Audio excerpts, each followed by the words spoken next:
నేస్తమా ధర్మరాజు తన తమ్ముళ్లతో కలిసి భగవాన్ కృష్ణుని దగ్గరికి వచ్చి, ప్రభు, మేమంతా తీర్థయాత్ర పోతున్నాం, మాతో పాటు నువ్వు రావాలి.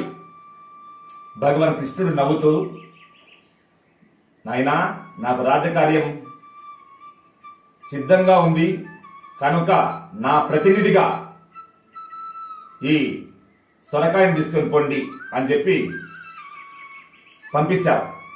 అందరూ తీర్థయాత్ర ముగించుకొని అన్నసంతర్పణ మొదలుపెట్టారు. ఇంకేముంది, బ్రాహ్మణులంతా సిద్ధంగా, రాజా ఆజ్ఞ ఇవ్వు, భోంచేస్తాం. నాయనా, మా ఒక్క మాట, ప్రభు కృష్ణ, నువ్వు పంపిన సొరకాయ ఇదిగో అంటే, లేదు నాయన, ఇది తాలింపు చేసి అందరికి ప్రసాదంగా పెట్టండి. చిత్తం ప్రభు. అలాగే ఆ సొరకాయ తాలింపు చేసి తలా ఇంత పెడితే మొట్టమొదట అదే ప్రసాదంగా తినమన్నారు. అది నోట్లో వేసుకుంటే డొక్కలో ఉండే కసరంతా ఇచ్చరాకులో పడినది. కారణం, అది భయంకరమైన చేదు సొరకాయ, రొడ్డ చేదు. అది తినేసరికి అందరికీ డొక్కలో ఉండే డోకు వచ్చేసింది. ఆ కిక్కుతో వాళ్ళకు అందరికి కక్కు కక్కింది. కాబట్టి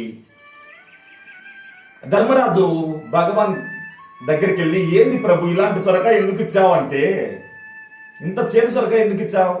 ధర్మరాజా, నువ్వు ఎన్నో తీర్థాలలో ముంచావు, ఎంతో మంది దేవతలకు దండం పెట్టించావు, ఆ చేదు ఇంకా పోలేదా, ఇంకా ఉందా అని ప్రపంచానికి ఒక అమృత సందేశాన్ని ఇచ్చాడు అచ్యుతుడు. మిత్రమా, బాగా ఆలోచించు. నీ మనసులో ఉండే దుర్గుణాలను కొట్టి వేస్తేనే నీకు పరిపూర్ణ శాంతి. దుర్గుణాలే కౌరవులు, సద్గుణాలే పాండవులు. కనుక ప్రతి దాంట్లో ఒక గుట్టు ఉంది. ఆ సంధి తెలిపేవాడే సుజ్ఞాని. చందమామ సంధి తెలిపే జ్ఞానులు ఎవరే? చందమామ. మరి ఆ చందమామ అంటే చంద అంటే జ్ఞానం.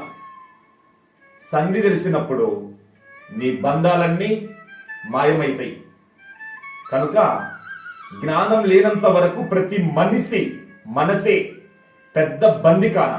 జ్ఞానం తెలిసినప్పుడే ప్రతి మనిషి జీవితం ఆనంద గానామృతమై వర్ధిల్లుతుంది.